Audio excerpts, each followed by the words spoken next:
The circle is the first symbol we ever drew. It's the sun, the moon, the wheel of time, and the endless reminder that life is whole, even when it feels divided. When life feels chaotic or fragmented, the wheel archetype calls us back to rhythm, reminding us that we are not just scattered parts, but a living, breathing whole.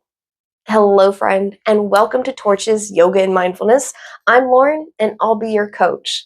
If you are curious about mindfulness, healing, and practical habits that actually work in day-to-day life, you are in the right place. Here we focus on simple but powerful practices grounded in ancient wisdom and modern science to care for both our mind and bodies. So go ahead, hit that like and subscribe before we get started so you don't miss what's next. Across cultures, the wheel has always been more than a tool or a shape. It's been a map of existence. In Aztec traditions, for example, the Great Calendar Stone was far more than a way to mark days. Each cycle carved into its surface reflected a larger cosmological and spiritual understanding of time, an eternal return, where life, death, and rebirth moved in patterns much like the sun and moon across the sky. The stone wasn't just a clock, it was a map for living in harmony with the cycles of nature in the universe. In Egypt, the sun disk of Ra symbolized life-giving energy, the constant presence of life, and the cyclical journey of the sun through the heavens. Alongside this, Ouroboros, a serpent eating his own tail, became a powerful image of eternity, renewal, and the endless cycle of creation and destruction, a visual reminder that endings are never final and beginnings are never truly separate from what came before. In China, the Yin-Yang taught balance, two opposites contained within one whole. Meanwhile, the zodiac wheel offered a way to understand human personality, destiny, and the flow of time, connecting personal experience to the broader cycles of the cosmos. Even in Europe, the circle and the wheel carried profound meaning. The Celtic Wheel of the Year marked seasonal traditions, celebrating life's natural rhythms and guiding communities to align with nature. During the Middle Ages, the Wheel of Fortune reminded people that life's circumstances, wealth, power, or status will rise, fall, and shift unexpectedly and return in cycles. Across cultures, the message is consistent. The circle holds life's truth. Everything moves in cycles, constantly changing, yet always returning. In this series, we've talked about 4 other archetypes: the phoenix, the lotus, the moon, and the sun. Sometimes these can be viewed as a progression. Maybe you have your phoenix moment and crumble, only to rise renewed. And then you move into the lotus phase, where you find your new roots and you bloom. The moon reminds us that during the bloom, we may still see cycles and may still be learning. And the sun teaches us to shine. But the wheel doesn't stand apart from these others we have explored. It holds them all. The fire of the phoenix, the water of the lotus, the cycles of the moon, and the illumination of the sun woven together into one whole. Carl Jung often described the circle or mandala as an archetype of the self, a symbol of inner balance and integration. The wheel reminds us that all energies of life are not random or separate. They are connected, flowing into one another, completing the whole. This archetype is alive not just in symbols, but in our own bodies. Our bodies move in cycles. Our circadian rhythm guides our sleep and energy, the steady beat of our heart, the rhythm of our breath, the shifting stages of sleep, and even the menstrual cycle. Neuroscience tells us that our brains thrive on rhythm. Routine, far from being boring, actually creates peace. Patterns reduce stress, conserve energy, and help us feel whole. Think of your body's systems like the digestive system, respiratory, or endocrine system. Each has its own function, but none work alone. Our health, energy, and emotional stability depend on them working as a whole. Like a wheel, each spoke matters. but the circle only turns when they all move together. Even in our design, the circle is everywhere. The roundness of cells, the curve of the eyes, the spiraling loops of our DNA. The wheel is written into us. The wheel is not just something we study or admire, it's something we can embody through practice. So, of course, I have some practices we can use to cultivate the ebb and flow and the wholeness of the wheel in our day-to-day lives. Cyclical breathing is one simple way that is always accessible for us. And it's a powerful way to connect with the endless cycle of air moving through our body. This practice flows a bit different than the usual deep breathing practices we practice here. You'll take a deep, long inhale through the nose. At the top, instead of holding it or immediately exhaling, you're going to take another short, quick inhale like that, like an extra sip of air to fully expand your lungs. That little extra breath helps open all the tiny capillaries, little air pockets in our lungs. These are places where stale air, carbon dioxide can sometimes build up. By giving your lungs that full expansion, you help clear out that stagnant CO2 and refresh the entire system. You can practice this cyclical breathing. Take a nice long inhale, a sip, and then an exhale for 5 minutes, or just one at a time. This simple cycle gently activates the parasympathetic nervous system, which promotes calm and balance and acceptance in both our minds and bodies. If at any point you feel lightheaded while practicing cyclical breathing, simply return to your natural breath pattern until you feel steady again.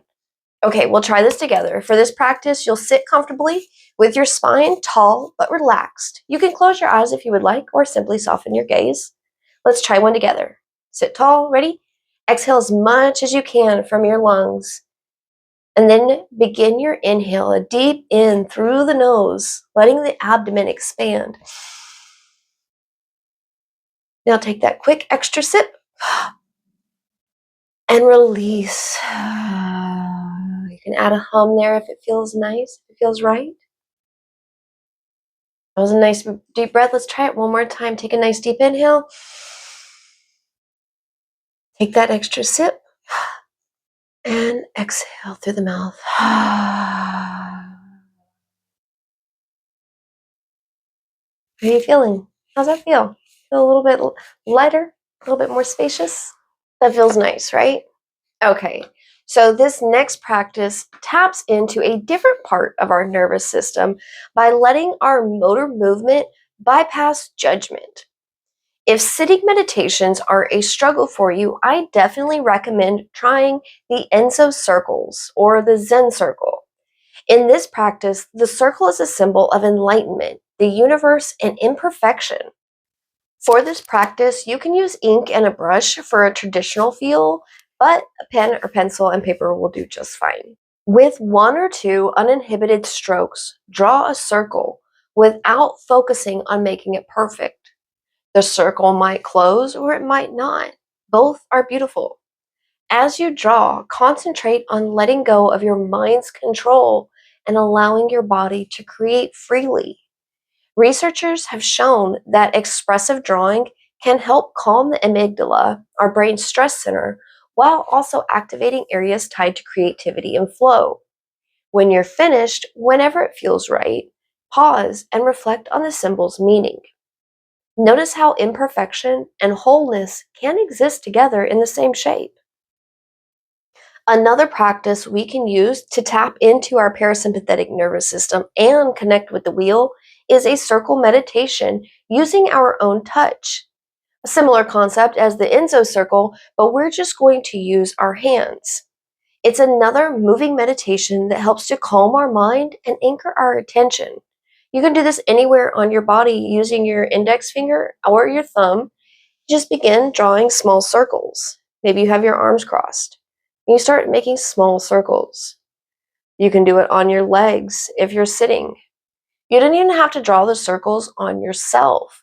You can trace them on a surface like your desk, or maybe you carry a small stone with you and you can trace its outline if that feels grounding for you. Match the movement with your breath. Trace a circle on the inhale and another on the exhale.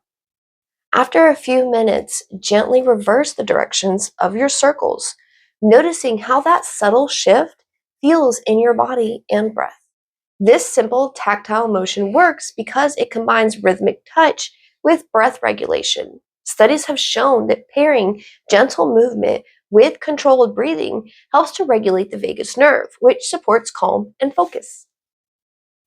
Another great practice we can use, sorry, young lady. Another great practice we can do practically anywhere, is a body scan.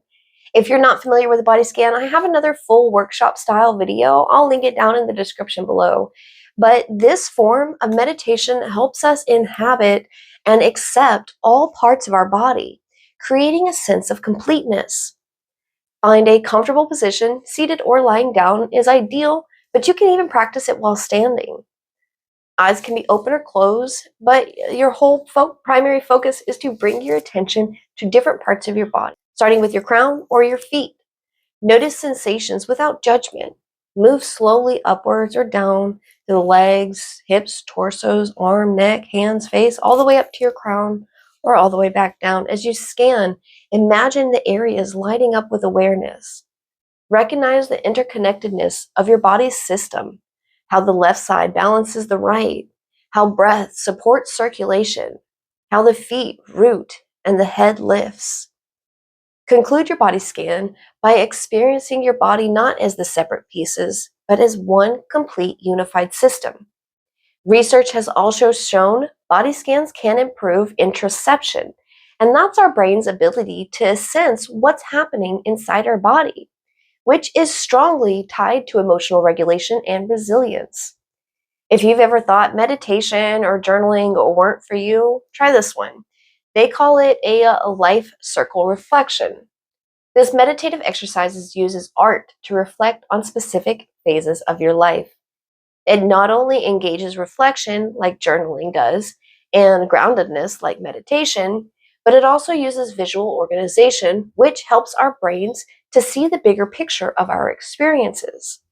Research even suggests that externalizing memories and emotions into symbols can reduce their emotional charge, making them easier to process. So for this, you'll start with a large piece of paper, drawing a circle almost touching the borders. In the circle, use colors, shapes, words, pictures, or symbols to represent things that have happened during a particular period of your life, maybe like the past year or a season of change, or even your current chapter. Allow the process to be intuitive rather than planned. Notice how the different elements fit together within the circle, held by its boundary, representing wholeness. Okay, friend, I have one more practice for you. I think this one is really beautiful. It's called the spiral of growth. The spiral is like the circle that acknowledges movement and progression while still honoring cyclical themes. This practice supports resilience and reframes repetition as progress. Neuroscience shows that reinterpreting challenges in this way strengthens our brain's prefrontal cortex, helping you to stay flexible and optimistic. To practice it, we simply bring to mind a recurring challenge in our lives. Instead of seeing it as a negative, an endless loop, imagine it as a spiral. Each time you revisit the same theme, you're arriving at it from a slightly higher and wiser vantage point. Visualize yourself standing on that spiral, looking back at earlier turns with compassion. This allows you to see that although the theme returns, you're never in the exact same place. You've grown, you've learned, and you've evolved. The wheel reminds us that life is never just a straight line. It turns, it shifts, it circles back. Sometimes it feels like we're repeating the same lessons. But as we've explored today, the circle can also become a spiral, carrying us upward into new understanding. Every practice here, from the cyclical breathing to the Enso circle, the body scans, life reflections, is a way to bring that wholeness into your daily life. Each one helps us remember that even when things feel fragmented or chaotic, there's always a larger rhythm at play. So, I invite you to notice your own cycles. Notice the rise and fall of your breath, the changes of your seasons, the patterns in your own growth. And remember, you're not scattered parts. You are a living, breathing whole. I hope you've enjoyed this perspective on the wheel as an archetype. And if so, be sure to check out the other archetypes in this series. We have the phoenix, the lotus, the moon, and the sun, and how they weave together into our own journeys. Friend, thank you so much for sharing a piece of your day with me. Stay present, stay kind to yourself, and I will see you soon.